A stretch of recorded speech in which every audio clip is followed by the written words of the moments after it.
আমেরিকার সেনা ঘাঁটিতে ইরানের হামলা। ইরান ইসরায়েল যুদ্ধে আমেরিকার গ্র্যান্ড এন্ট্রির প্রত্যুত্তর দিল ইরান। ট্রাম্পের যুদ্ধবিরতি ঘোষণার পর কোন দিকে এগোবে যুদ্ধ পরিস্থিতি, পাশাপাশি কি প্রভাব পড়বে ভারতে?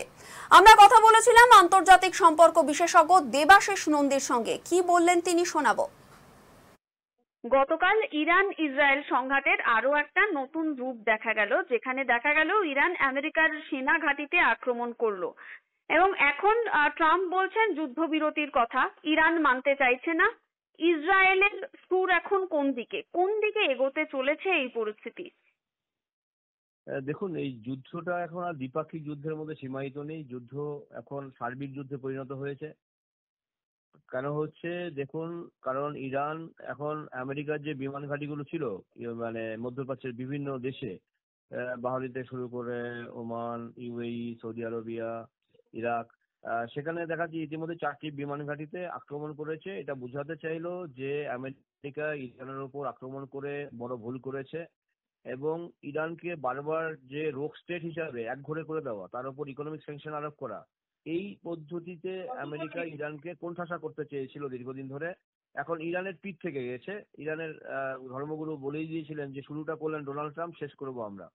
সুতরাং এই যুদ্ধের পরিণতি হবে ভয়ানক, কারণ ইতিমধ্যে ইসরায়েল ইয়েমেনকে আক্রমণ করেছে, আবার ওইদিকে লেবাননকে আক্রমণ করেছে এবং ইসরায়েল ত্রিমুখী যুদ্ধ করছে। একদিকে প্যালেস্টাইনের গাজা ভূখণ্ড আক্রমণ করছে, ইরানকে আক্রমণ করছে এবং যেহেতু ইরানের পক্ষে চায়না, রাশিয়া, টার্কি এইগুলো রয়েছে, সুতরাং নতুন একটা বিশ্ব ব্যবস্থা নতুন মানে গঠিত হওয়ার সম্ভাবনা রয়েছে। সেটা হচ্ছে মাল্টিপোলার ওয়ার্ল্ড, বহু মেরুকেন্দ্রিক বিশ্ব।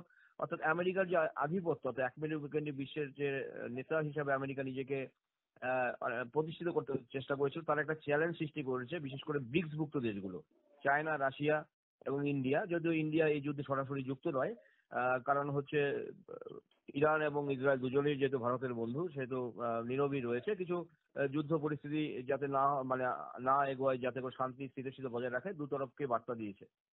এখন যদি মানে আগামী দিনে আমেরিকা আবার রিটালিয়েট করে, তাহলে কিন্তু এটা ফার্স্ট গালফ ওয়ার যেটা হয়েছিল 1991-এ, তার থেকে অনেক ভয়াবহ রূপ নেবে। কারণ সেই যুদ্ধটা হয়েছিল দুটো দেশের মধ্যে, মূলত একটা ইরাক এবং কুয়েতের মধ্যে। পরে কুয়েতের হয়ে আমেরিকা যুদ্ধ করেছিল ইরাকের বিরুদ্ধে।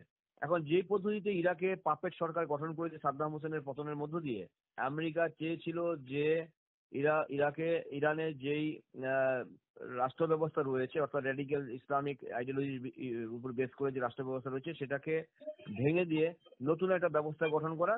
এবং আমেরিকার একটি উদ্দেশ্য হচ্ছে যে ইরানের পতনের মধ্য দিয়ে আমেরিকা সেন্ট্রাল এশিয়াতে নিজেদের আধিপত্য বিস্তার করবে। অর্থাৎ সেন্ট্রাল এশিয়ার যে রাষ্ট্রগুলো রয়েছে, তুর্কমেনিস্তান, কাজাকিস্তান, কিরগিজস্তান, তাজিকিস্তান, এগুলোর উপর। কারণ এই এলাকাগুলো, এই দেশগুলো তেল সমৃদ্ধ এবং গ্যাস সমৃদ্ধ দেশ, কাস্পিয়ান সি এর আশেপাশের অবস্থিত দেশগুলো। এবং এই এলাকায় দীর্ঘদিন ধরে আমেরিকার প্রবেশের একটা ইচ্ছে রয়েছে, কিন্তু আমেরিকা পারছে না।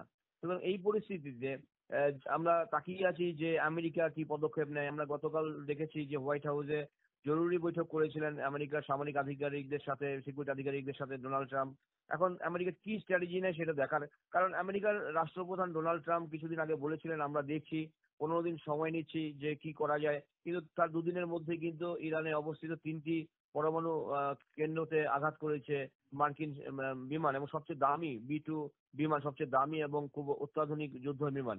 সুতরাং ইরান যেহেতু বারবার দাবি করছে ইরান পরমাণু অস্ত্র তৈরি করছে না, শুধু মানে মানে পরমাণু শক্তির মাধ্যমে বিদ্যুৎ তৈরি করছে, বিদ্যুৎ উৎপন্ন করছে। সুতরাং সেই প্রেক্ষিতে শুধুমাত্র সন্দেহের বশবর্তী হয়ে একটি দেশকে আক্রমণ করা, তাকে দাগিয়ে দেওয়া রোগ স্টেট হিসাবে, সেটা ইরান মানতে পারছে না।